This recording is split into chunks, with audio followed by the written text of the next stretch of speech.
Hello, my name is Thorsten, and I'm so glad to be here.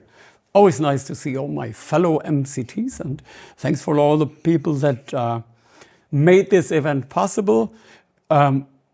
First place, you all, the MCTs, because it wouldn't make any sense if you don't join us here. The organizers, thanks to all of you. And of course also the sponsors, thanks one more time.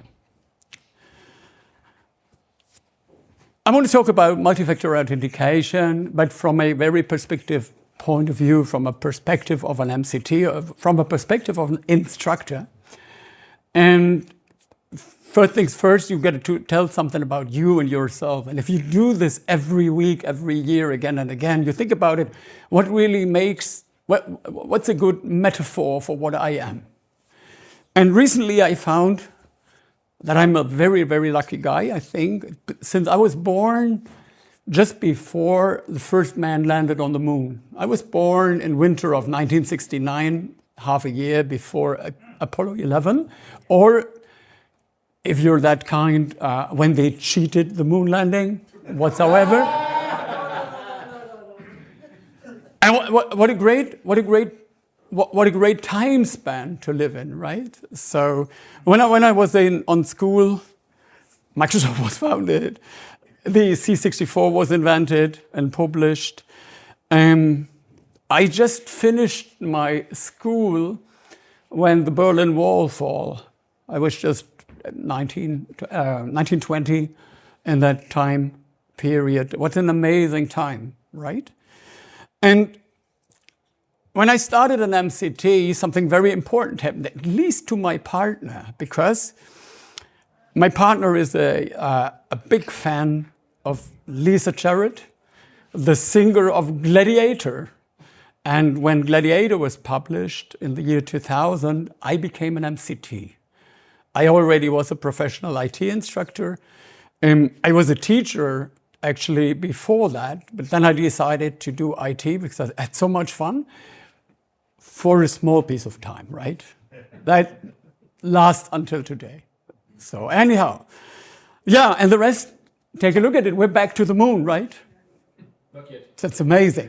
Yeah, somehow. It's in the same studio. Somehow, the same studio, yeah. They upgraded it to 8K, right? Yeah, so great, I love it. I love it. Microsoft provides all these different types of accounts. We can yell about it, but will not change anything. It goes back to that Live ID, Hotmail, whatsoever. These days they call it MSA, the Microsoft account. But usually we use work or school accounts, which is yet another, it's a piece of art to name it like that, because think about Entra ID account, Azure AD account. There are lots of strange names, right? And I always thought about how can I distinguish these both types of accounts? Because an MSA must not end on, it can end on live.com or outlook.com, but it can be anything. Anything can be a Microsoft account. And if I got it right, you might have an email address that is enabled in both areas, which makes it way more confusing. What saved my life is that I found out that you can only log in with an Azure AD Entra ID account on myaccount.microsoft.com, and you can only log in on login.live.com with an MSA. So that's my way to distinguish these both. What's a little bit challenging is that they have lots of URLs where you can use both, because you got, as Rolf said, you got redirected. And my favorite example is account.microsoft.com. It is just an M and a Y that is the difference, right? So this is life-saving. You get what I mean? myaccount.microsoft.com is work or school ID only, but account.microsoft.com is redirecting. So they can change this every day. So for listeners in the future, I don't know, check it out on your own. We will see that here in a second, hopefully. So anyhow, this already can solve problems from my point of view. This is what it looks like. Yeah? You get the respective screenshots. What's also very funny is that they constantly change these avatars, these icons. I use the old ones because if I use the current ones, you wouldn't recognize it. Yeah. But you know, all these passport thingies, this is the Worker School, Azure AD, you name it, Worker School account. Anyhow, when you log into it, you will easily find out that on many, many websites, Microsoft today enforces multi-factor authentication. But it does not on myaccount.microsoft.com because you need a single place where you can configure all these things, right? So that's the reason why you can today always log in to myaccount.microsoft.com and check out what's going on with my account. And I want to show you this. So first of all, let's just verify what I just said. I have a sample account here, which should be an Entra ID account. And it shouldn't be possible to log in to login.live.com. But if I go to my account, keep in mind MY, that should be possible. And since I already did that, you see I can log in here. But I want to try something. I sign out again and sign in again so that you believe me, multi-factor authentication is not enforced. It's a good idea, okay. Let's try that again. And as you will see in a second, I don't have a second factor right now, but I just want to make sure that I don't cheat here. So let's log in again and just try the correct.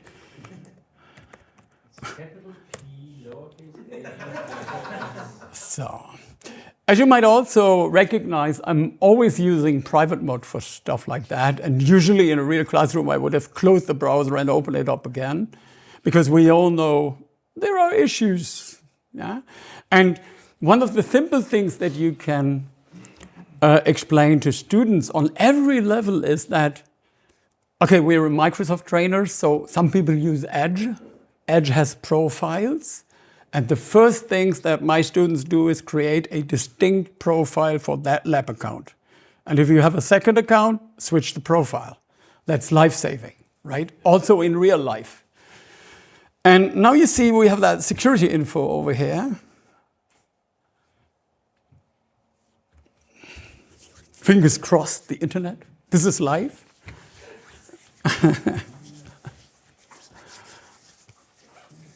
The great Bosnian internet connection. Great as always in hotels, right?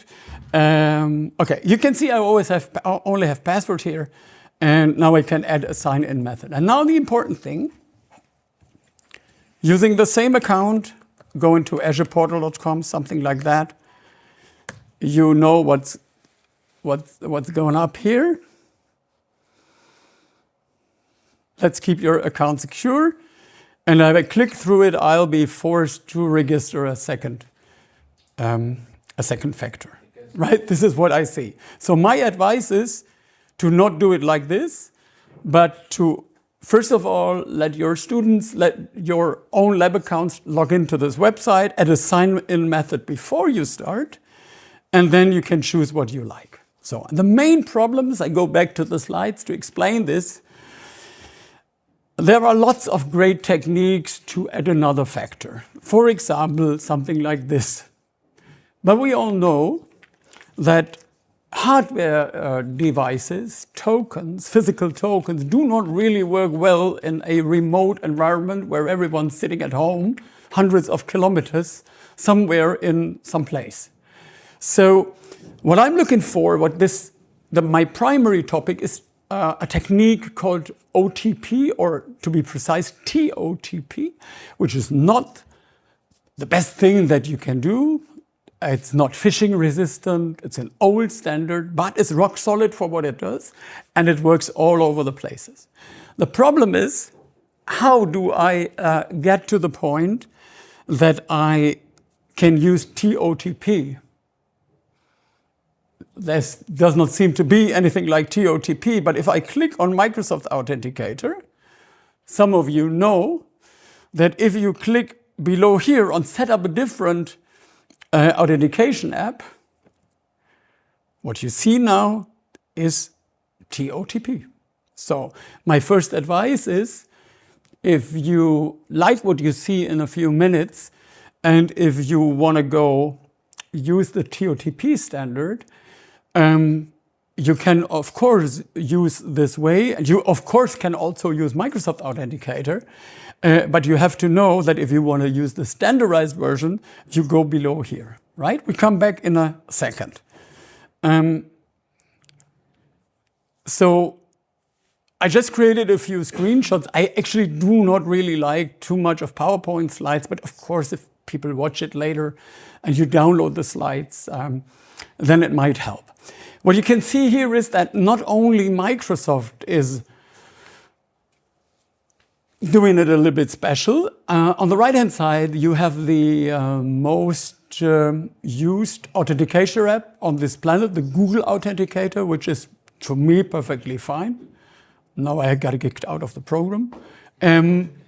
What is fine about that, the Google Authenticator is simply on the phone of your students. It is very, very likely that even your parents, your kids, that anybody has that, because anyone has a Google account, right? But there are many, many people outside of our social bubble that do not really fiddle around a lot with Microsoft thingies, but anyone uses YouTube, Gmail, Google search, stuff like that. So, and again, they also do not mention TOTP. Again, it's Authenticator what you have to click on. So anyhow, these things are fine. And I only can recommend to use it. Greetings to my friends at Token2, my friends at YubiKey. If you ask them, it's very likely that they provide some samples to you, because we are multipliers, and they did so. I often use these things in my classroom, and that's, to me, it's a kind of advertisement, but the good kind of advertisement. It doesn't hurt to have yet another FIDO2 key. And if you do this, if you do trainings on site, you might want to use this and provide this as a little gift.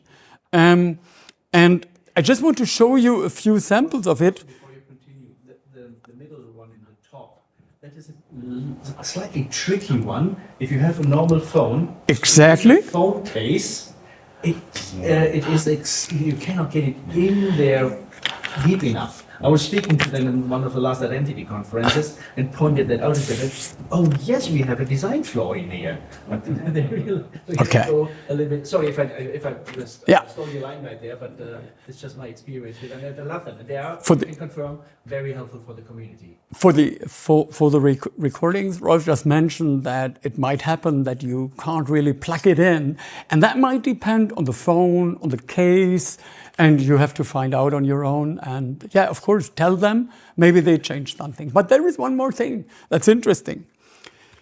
Some of these items are so tiny that if you plug it in once, it will stay there forever. Which can be okay if you think about your own keyboard at home, your own computer. So the thing that I always do is I use something like this to be able to plug it out. And the nice thing, if you do this in a classroom, you get these pieces in all different colors. So you can hand out the yellow one to Maria, the blue one to Adam, and so on. Very nice. There is also what you might prefer, these items that have USB-C, USB-A on the one or the other side. The problem with these ones is that they are way more expensive, which is not a huge problem. But if you think about it, it might happen that you break it because they are way bigger. So I wouldn't say these are better or worse. They are simply different. It depends on your use case. There are also items with NFC enabled and stuff like that. And I highly recommend for people like us, get them all, check them out from all vendors, all pieces. They are definitely great because if you use FIDO2 with current passkey technology, is phishing resistance. It's top of the notch, but you know what we say? The nice thing about standards is that there are so many of them. So any of these big hyperscalers, any of these vendors, interpret things a little bit different. So it might happen that some things in the Microsoft world work as expected, but that does not work with your phone the same way. So that's why I come back to TOTP now.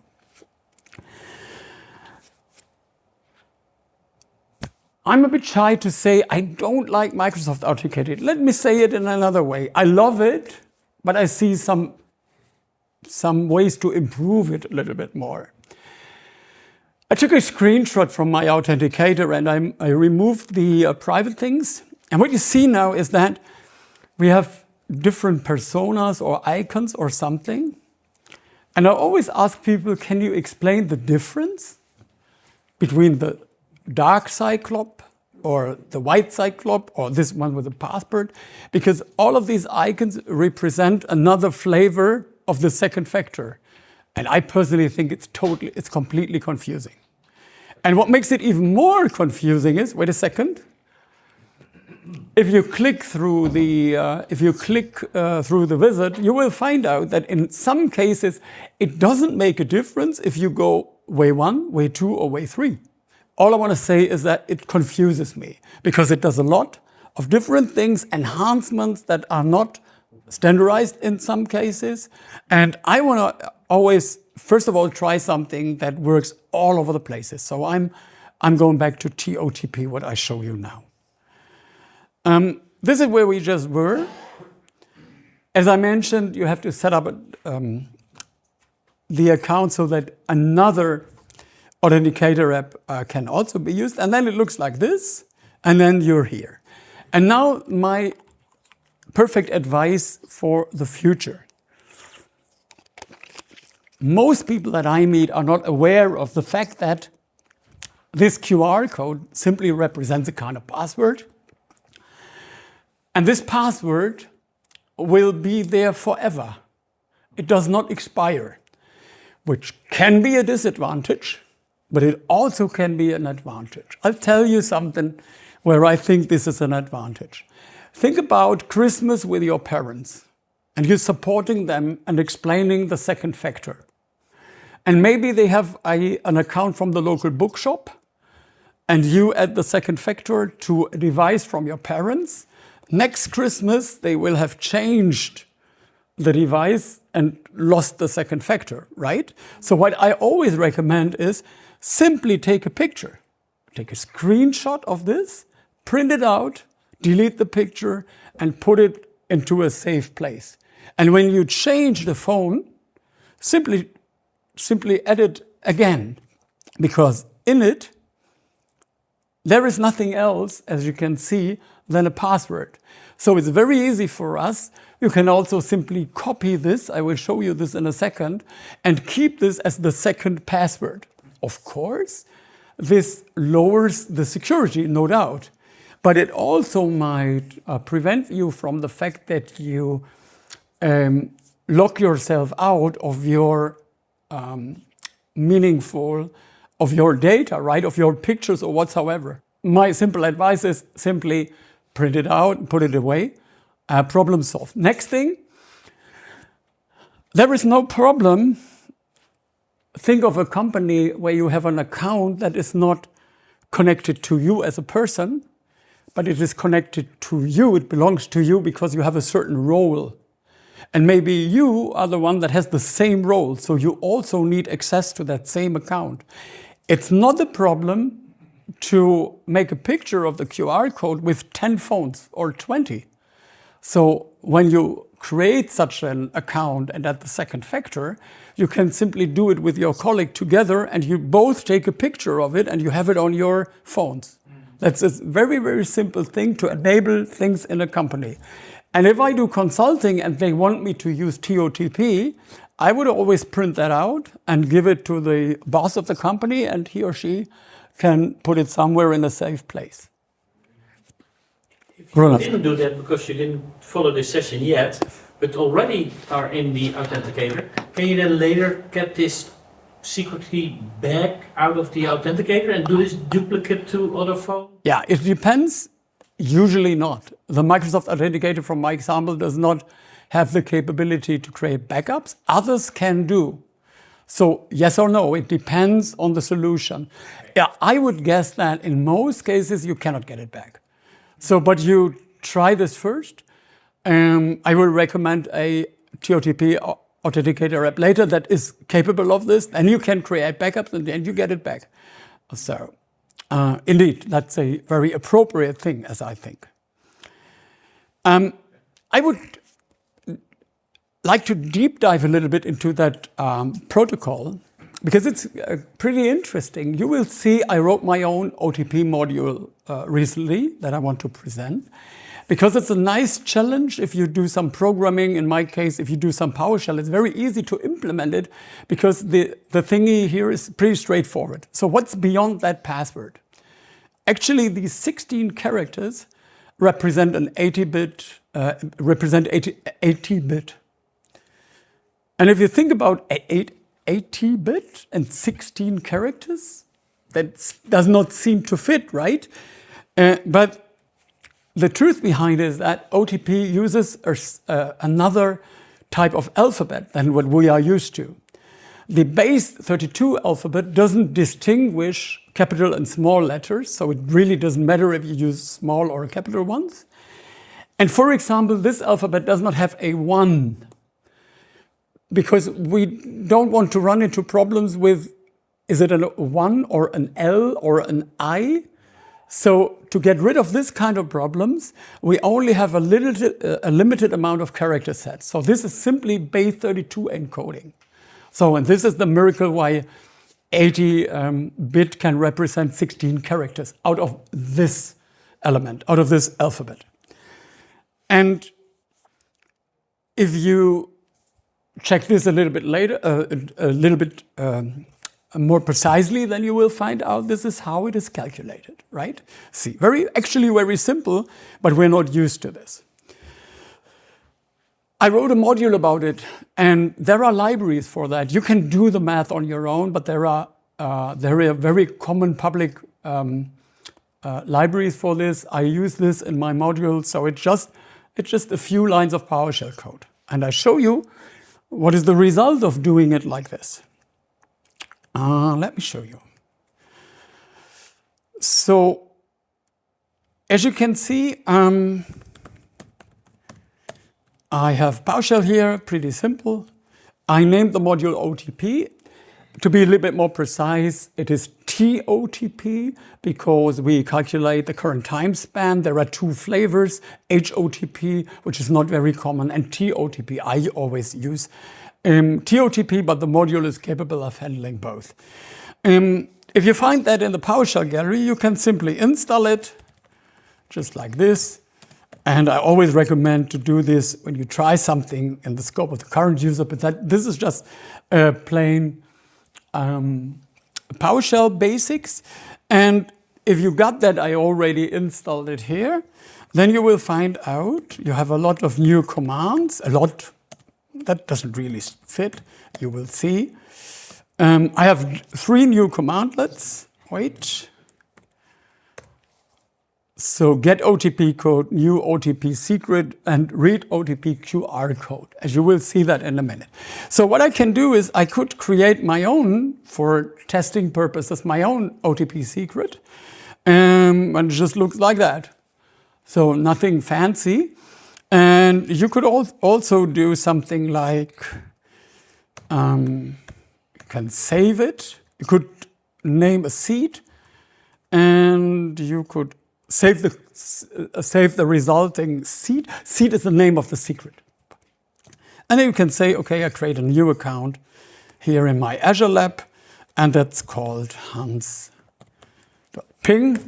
So whatsoever, now I just created such a QR code. And now the more interesting thing is that what happens with my account here. So first of all, because I talk all the time, I have to log in again. And you will see it's super easy.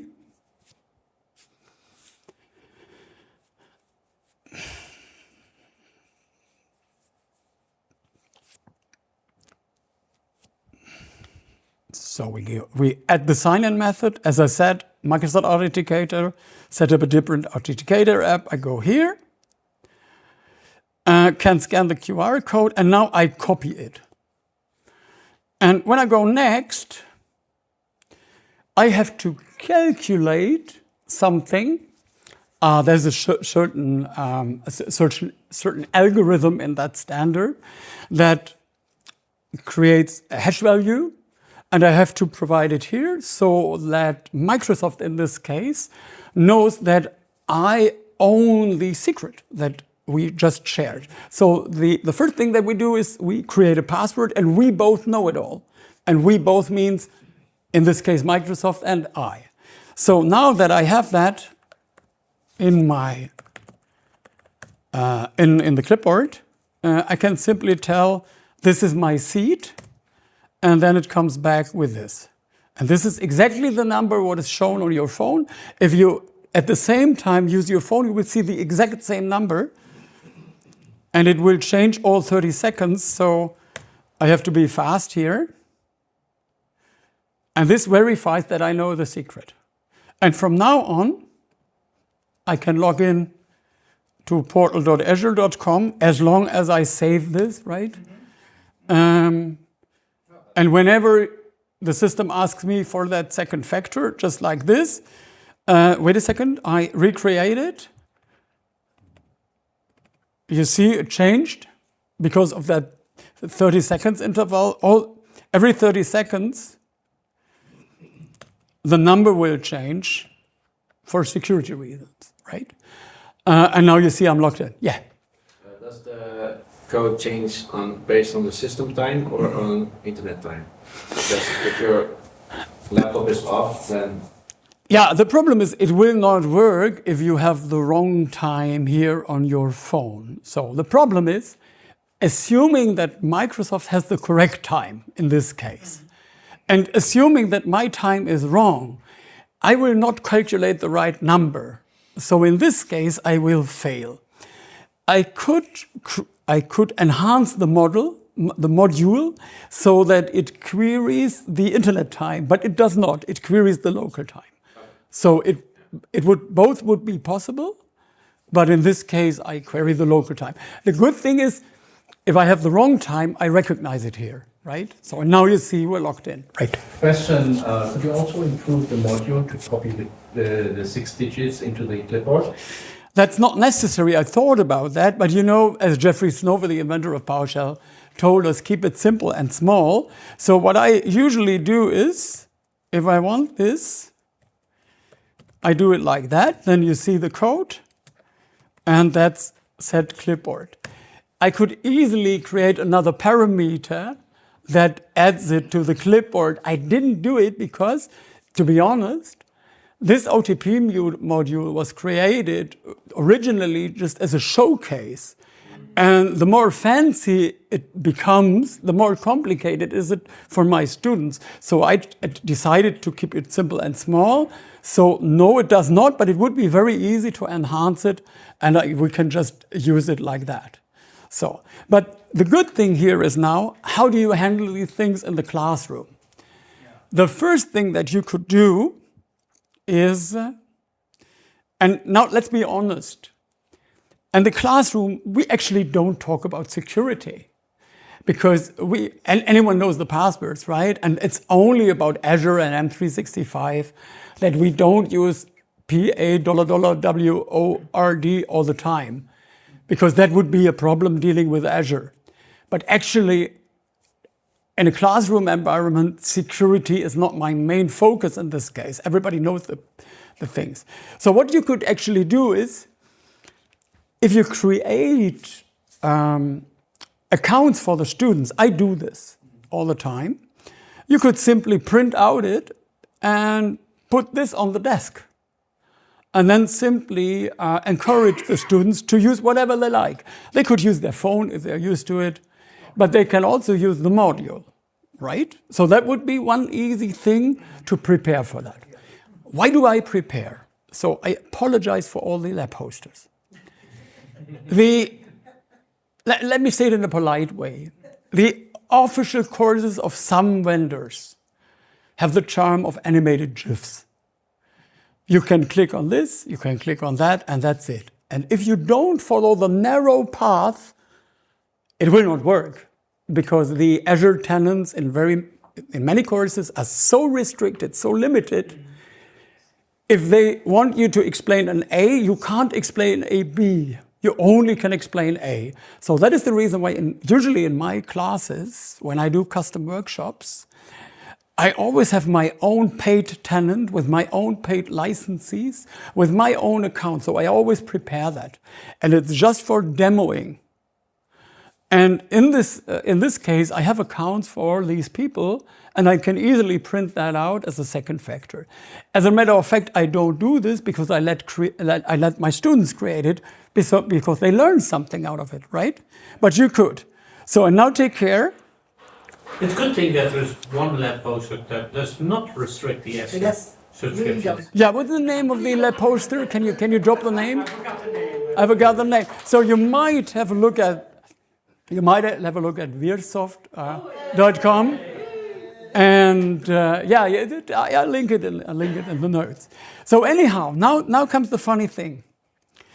Think about you have a number of accounts, not a single one. What are you doing then? I thought the nice thing about it to connect these items are something like this. I have my Azure Lab, and I have a number of ping files over there for my test accounts. So now I can do something like this. I honor the pipeline. It's a showcase model. Of course I do. And now, okay, sorry, I missed something. Talking and doing these things at the same time is always a bad idea. First of all, I list the pictures, then I read the QR codes in it, because the module that I use is a library that is capable of doing so. And now I simply say, get the OTP codes of all of them. And now you can show it like this to the classroom. But you will find out, actually you do not know which account is what. So let's do this a little bit more nicer. I simply include the path, and the name of the picture is simply the name of the account. And I tell people, okay, let's do it like this. And now I don't even need to hand out anything. I can show that on the screen. This also works remotely. And take care of refresh codes. It's got a counter. And guess what? I now showed you a WPF demo in PowerShell, right? I love WPF. Yeah. So I combine two things, the useful things for my lab, and the students might already be impressed by, graphical user interfaces. And for the rest of the week, I try to convince that graphical user interfaces in PowerShell, that's the worst idea ever. So that contradicts my demo. So do you get the idea? Just in case you have some demo codes, and these demo codes do not really represent your crown jewels, because it's just demo codes. Why not pre-create the items? Why not show them how to use OTP, explain OTP? And if you don't want to fiddle around with that stuff, just simply do this. And if they save login information, they will never be asked again within a couple of days for this. This is what I wanted to show you. This is the heart of the presentation. So, any more questions to that? Try that out. It deserves a few more downloads here. By the way, there are many more modules like that. And I don't want to say anything impolite to all the other modules. The reason why I created this on my own is I simply wanted to understand the standard a little bit better and to focus on my special need as a trainer. So there are more OTP modules. Check them out. I guess you will like that. So this again is simply a screenshot.